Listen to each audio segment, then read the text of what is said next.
बदकिस्मती ये है कि आरएसएस की मेंटालिटी और बीजेपी की राइट विंग मेंटालिटी इस मुल्क को सह्यूनी मुल्क बनाना चाहती है।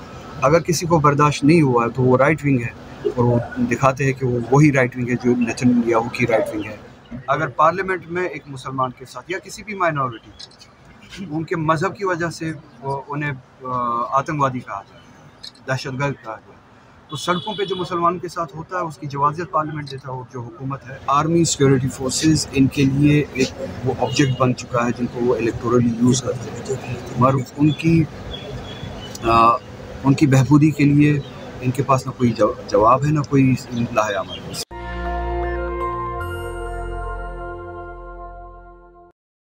एक पूरी कौम के साथ लिंचिंग हुई। आईन ने आपको 370 के ज़रिए हक दिया था, आईनी पोजीशन दी थी, और जो जम्मू कश्मीर के अवाम ने लोगों ने रियासत ने इस मुल्क के साथ करते वक्त हासिल की थी बहुत सारी, उस आईनी हैसियत को रोंदा गया, उनको रोंदा गया और उस तरीके से रोंदा गया जिसकी इजाज़त आइन देता है।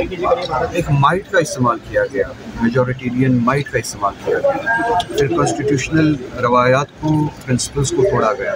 उसे आप लिंचिंग नहीं करेंगे तो वो क्या करेंगे? जो अब आप इंडिविजुअली देखते हैं लोगों के साथ जो होता है, वो बुलडोजर जम्मू कश्मीर के लोगों के इंस्टीट्यूशनली चलाया गया, हमारे हुकूक हमसे छीने गए, जम्मू कश्मीर अवाम की रियासत की आइडेंटिटी उनसे छीनी गई, उनसे जो राइट्स जो आइन ने उन्हें राइट्स दिए थे वो राइट्स छीने गए। ये इंस्टीट्यूशनल लिंचिंग ही है। और वो क्या होगा? एक रियासत को आप आइन में जाके देखें, कॉन्स्टिट्यूशन ऑफ इंडिया आपको इजाज़त नहीं देता है कि आप रियासत को, स्टेट को डिग्रेड करें इनटू यूनियन टेरिटरी। यहाँ पे सिर्फ गुंजाइश है कि यूनियन टेरिटरी को आप अपग्रेड करें इनटू स्टेट। आपको डिग्रेड किया गया, उसे आवाज़ नहीं उठाई। अपोजिशन ने 9 घंटे बहस की थी, गुलाम नबी आज़ाद तमाम लोग पार्लियामेंट में थे, मुखालफत कर रहे थे। मैं सिर्फ अपोजिशन की बात नहीं कर रहा था, मैं अंदर जाके पूरे हिंदुस्तान में जो अवाम है, जो जिन्हें आइन में यकीन है, जो दिफा करना चाहते हैं, मोबाइल ऊपर कर ले। मैंने नहीं देखा, हमने नहीं देखा, जम्मू कश्मीर के अवाम ने नहीं देखा कि हिंदुस्तान की बाकी रियासतों से अवामी सतह पे कोई ऐसी तहरीक चली हो या आवाज़ उठी हो जो जम्मू कश्मीर के लोगों के आईनी हक में। सर, लद्दाख में 5 आर्मी के जवानों की मौत हुई है मिलिट्री ट्रेनिंग के दौरान, इसका ये हमारे लिए बदकिस्मती का सानिया है। अल्लाह ताला उनके घर वालों को ये सदमा बर्दाश्त करने की हिम्मत है। इस गवर्नमेंट से ये सवाल है जो ये पोज करती है कि वो आर्मी के खैर खा है, सिक्योरिटी फोर्सेस के खैर खा है, उनसे ये सवाल है। आप पिछले कई महीनों से आप देखिए, चाहे वो एनकाउंटर्स हो, चाहे वो एम्बुशेस हो, ट्रेनिंग के दौरान अमवात हो, या इंफ्रास्ट्रक्चर के सही ना होने की वजह से जो अमवात हो, ये सब वाक़े पेश आते जा रहे हैं। आर्मी सिक्योरिटी फोर्सेस इनके लिए एक वो ऑब्जेक्ट बन चुका है जिनको वो इलेक्टोरली यूज़ करते हैं, मगर उनकी बहबूदी के लिए इनके पास ना कोई जवाब है ना कोई लाहे अमल। इसीलिए आप ये हादसे देखते हैं।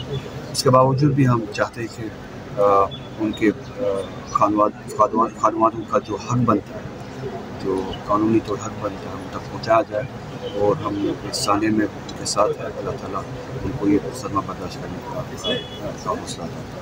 अगर साहब फ़िलिस्तीन जय बोलने के पार्लियामेंट में फ़िलिस्तीन जय बोलने पर असदुद्दीन ओवैसी के घर पर हमला हुआ है, इस पर आपका क्या कहना है? हमला करने वाले ये साफ जाहिर करते हुए दिखाते हैं कि वो सह्यूनी बन चुके हैं। ये मुल्क हमेशा दावा करता था, और इस मुल्क के उसूलों में ये था कि ये कमज़ोरों का, मज़लूम का साथ देगा। और आपने इसीलिए तारीख़ में देखा होगा, चाहे वो बीजेपी ही क्यों ना हो, अटल बिहारी वाजपेयी जैसी शख्सियत भी फ़लस्तीन के हक़ में हो, वो भी तब जब वो प्राइम मिनिस्टर थे, और इस मुल्क का ऑफिशियल स्टैंड भी फ़लस्तीन के हक़ में।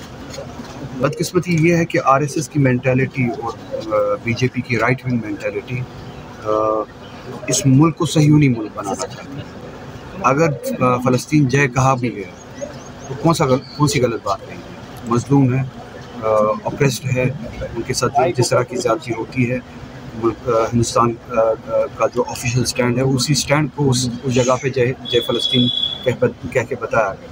अगर किसी को बर्दाश्त नहीं हुआ है तो वो राइट विंग है, और वो दिखाते हैं कि वो वही राइट विंग है जो नेतन्याहू की राइट विंग है, सहियोनी राइट विंग है। तो ये दिखाते हैं कि आपस में ये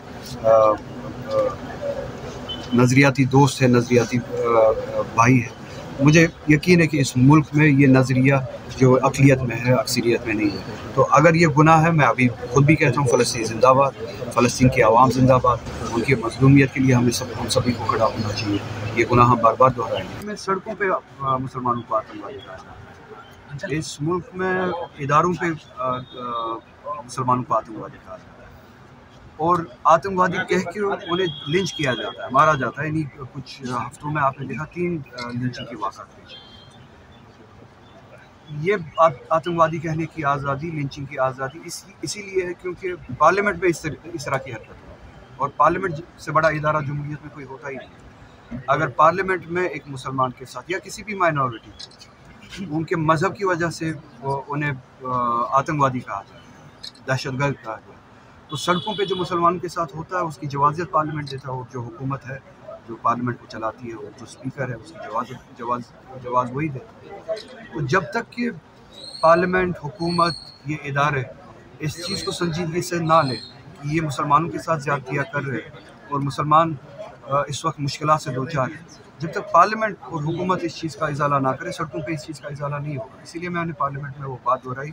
एक MP को दहशतगर्द कहा गया, एक इलेक्टेड रिप्रेजेंटेटिव को दहशतगर्द कहा गया, तो आप अंदाज़ा लगा सकते हैं कि मुसलमानों पर कितनी आसानी से दहशतगर्द क्यों उनकी लिंचिंग की जा सकती है। नेशनल दस्तक की आपसे गुजारिश है कि अगर इसको बचाना चाहते हैं तो नेशनल दस्तक को सब्सक्राइब करने के लिए रेड कलर के सब्सक्राइब बटन को दबाएं, फिर बेल आइकन की घंटी दबाएं। नेशनल दस्तक को बचाने के लिए बहुत ज़रूरी है कि हर खबर को शेयर करें, लाइक करें, कमेंट जरूर करें।